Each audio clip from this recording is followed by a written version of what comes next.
కరీంనగర్ లో అన్ని రకాల వ్యవసాయ యంత్రాలు లభించే ఒకే ఒక చోటు Excel Agri Solutions Peddapalli bypass road Bommakal Karimnagar. ఇప్పుడే సంప్రదించండి. కరీంనగర్ జిల్లా సైదాపూర్ మండలం గొడిసాల గ్రామానికి చెందిన ఆర్మీ జవాన్ నెల్లి రామకృష్ణ అనుమానాస్పద స్థితిలో మృతి చెందాడు. భారత సరిహద్దులో ఆర్మీ క్యాంపు బాత్రూంలో విగతజీవిగా కనిపించాడు. దీంతో భారత సైనిక అధికారులు కుటుంబ సభ్యులకు సమాచారం ఇచ్చారు.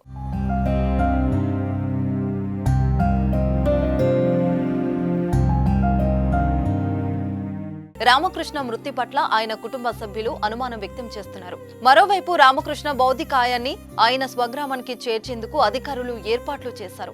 సైదాపూర్ మండలం గొడిసాల గ్రామానికి చెందిన రామకృష్ణ గత 5 సంవత్సరాల క్రితం ఆర్మీ ఉద్యోగంలో చేరారు. ప్రస్తుతం పంజాబ్ ప్రాంతంలో ఇండోపాక్ సరిహద్దు దగ్గర విధులు నిర్వహిస్తున్నారు. శనివారం తెల్లవారుజామున బాత్రూంలోకి వెళ్లిన రామకృష్ణ మృతి చెందినట్లు ఆర్మీ అధికారులు తెలిపారు. జవాన్ మృతదేహాన్ని ఆదివారం ఉదయం స్వగ్రామానికి పంపిస్తామని ఆర్మీ అధికారులు తెలిపినట్లు కుటుంబ సభ్యులు వెల్లడించారు. గొడిసాలలో ఆయన అంత్యక్రియలు నిర్వహించనున్నారు. రామకృష్ణ అనుమానాస్పద మరణంతో ఆయన కుటుంబ సభ్యులు కన్నీరు మున్నీరుగా విలపిస్తున్నారు. రామకృష్ణ అకాల మరణాన్ని జీర్ణించుకోలేకపోతున్నారు.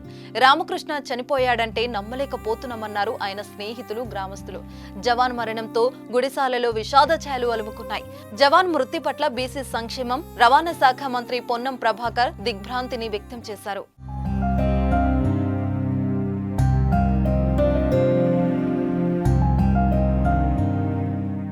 సుమన్ టీవీలో మీ పర్సనల్ అండ్ బిజినెస్ ప్రమోషన్స్ కోసం కింది నెంబర్కి కాంటాక్ట్ చేయండి.